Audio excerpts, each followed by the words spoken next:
So ayan po, luto na po ang ating tilapia. Ayun oh.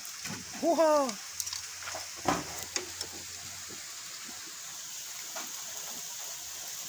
Ayun oh. Wow. Ayun. Yan ang masarap dyan, yung ulo oh. Ayun. Ayun oh. Wow.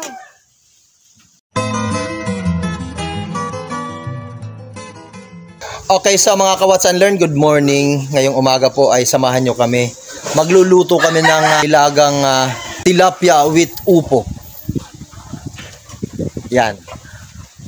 Tara, samahan nyo kami. Ang una namin gagawin ay bibili muna kami ng aming mga ricado.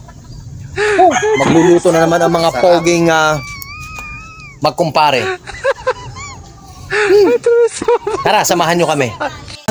Okay, so andito po tayo ngayon sa tindahan ni Ate, ano ba, Ineng? Bibili po kami magluluto kami ng nilagang tilapia, ano? So, sasahugan namin ng upo. Ineng, magkano to? 25. Masarap to, masarap. Watch and learn. But before anything else, please don't forget to subscribe my YouTube channel, sir, and hit the notification bell para updated po kayo sa mga video na i-upload. Please don't skip my ads.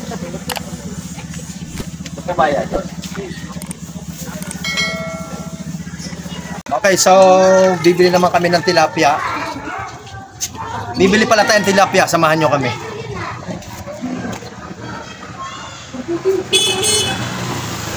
Mas masarap po kasi Tagalog kaysa sa Talisay. Isang kilo natin. So ayan po, pinagawa na po namin kasi masisipag kami. Nakikaway po kayo sa vlog.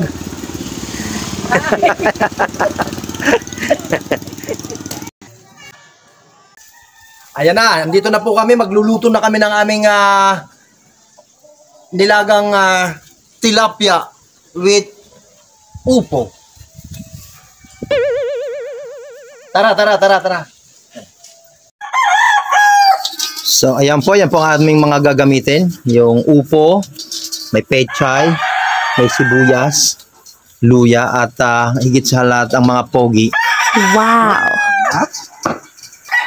So, ayan, mga pinitpit na po ang ating mga luya. Ayan. Naku po, talagang masarap na naman ang aming kainan nito. Yes! So, ayan, ang unang ginawa po ay pakukuluan po muna ang ating mga sibuyas at saka bawang at luya. Ito po ang aming tilapyang Tagalog.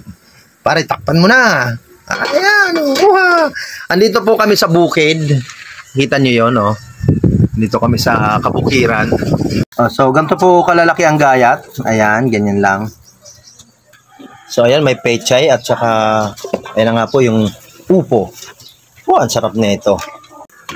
Ayun, kumulo na nga mga kaibigan.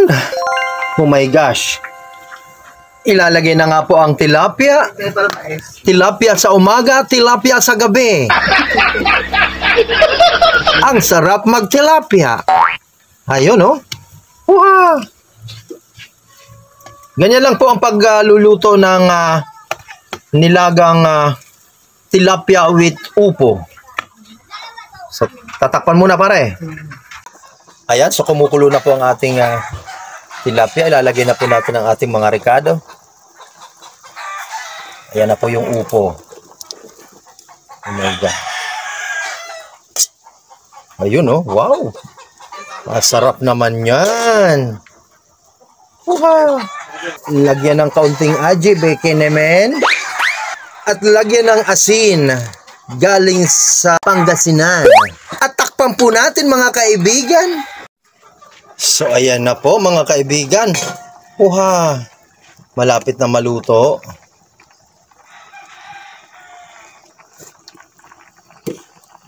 Dagdagan po ng asin. Dagdagan. Ayan. Ayan, o. Kumalag masyado. Ayan na, pechay. Uha!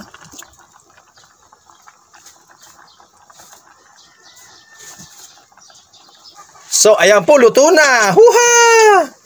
So, ayan po, luto na po ang ating tilapia. Ayun, oh. Huha!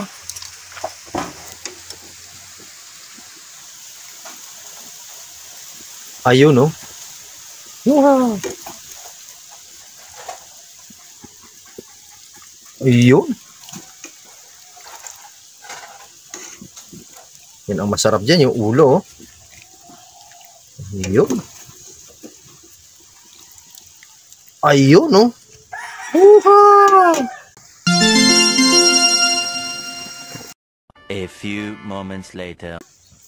Okay, so bless us, O Lord, in this day gift which we are about to receive from thy bounty through Christ our Lord. Yan, kain na na. Oh, kain tayo. At nagsimula na po kami magkainan dyan, mga ka-watch and learn. Ganyan po kami ginagawa kapag wala kaming pasok. So, si paring Marvin, ito pong nasa kanan ko ay wala rin pong pasok yan. Kaya nagyakagan po kami magluto ng ulam at magpiknik sa bahay ni paring Willie de los Santos. So, yan po ang aming ginagawa. Napakasarap po talagang ulam nilagang tilapia with upo.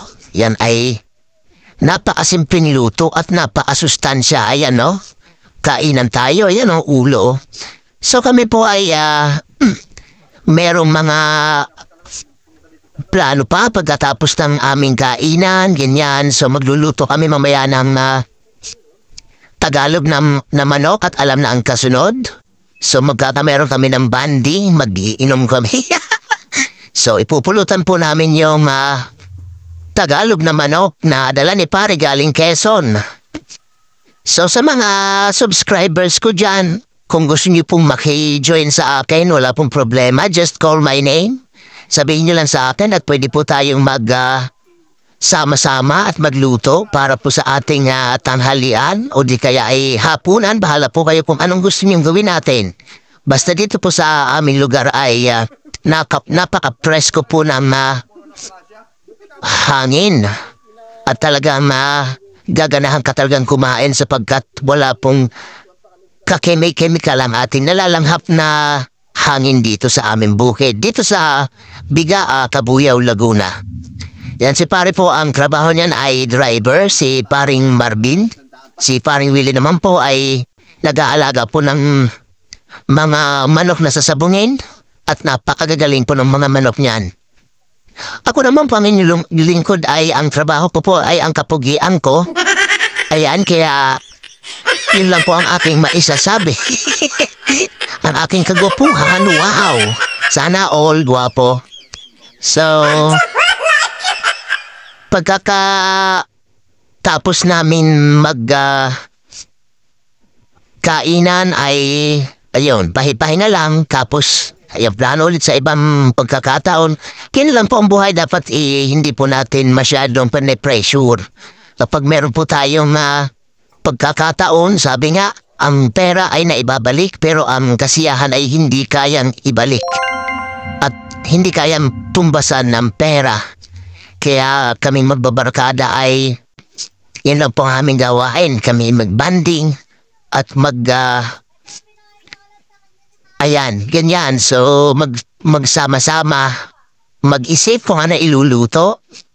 At sana naman po yung mga subscriber ko ay huwag po kayo magsasawa na suportahan ang aking vlog, ang aking mga upload. Sapagkat ako po ay may plano kapag ako po ay nakasweldo ay magbibigay po tayo ng packages para sa mga kapuspalad. Kaya suportahan niyo naman po ang aking vlog para po makatulong po tayo sa kapwa, lalo tigit sa mga nangangailangan. Ayan, so kami po ay taga rito lang sa Bigaa, Cabuyao, Laguna. Dito po kami naninirahan at ako po ang aking trabaho ay dito din lang po sa Bigaa. Kaya hindi po nahihirapang lumayo kung saan ko mang gusto. Ayan, nakikita niyo naman po ang aming mga sarili. Talaga po nga, wala pong ka-pressure. Ayan o, kainan lang to the max, kaunting luto, napakasimpleng lutuin. Yan pong aming ginamit na upo ay doon lang po yan sa kapitbahay. Napakamura, 25 pesos lang po yan. Tapos halaga po ng Tagalog na tilapia ay nasa 100 lang po. Kaya sa halagang 150 ay meron ka na pong ulam. Meron ka ng ulam na masasabi nating quality sapagkat napakasustansya.